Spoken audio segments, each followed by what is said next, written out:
which is a very high percentage, and which is, I think, a little bit more than what you have said about the... Where the experts come from. Can you give a very brief introduction to the experts? The purpose of this report was not to say how many deaths or how many cancers or deaths caused by cancer are expected. The purpose of this report was saying, looking at the exposure and the doses to which people has been exposed, what is the risk that we can expect as an increase over the baseline one or the so-called natural one.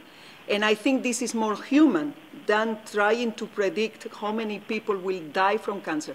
The other reason why we were not using cancer mortality figures, but rather incidence, is because, as you know, most of the cancers can now be treated, and therefore there will not mortality associated. So we prefer to look at the incidence because this will collect better data and properly more comprehensive, and not just looking at the mortality, because then you will be missing incidence on certain cancers that will not cause mortality. At the time of the accident.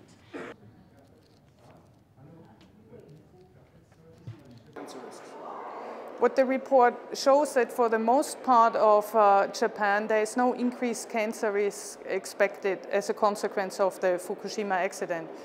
What it does show is that in the areas most affected in the Fukushima prefecture, there may be an increased risk of cancer, and in particular of thyroid cancer and leukemia. What we estimated was what this incremental increase of additional cancer risk is above the background cancer risk that already exists in the population. And so this report provides some level of reassurance to big parts of the population in Japan, and it helps really focus on the areas and the population of biggest concern, and it helps to target monitoring and public health actions and interventions.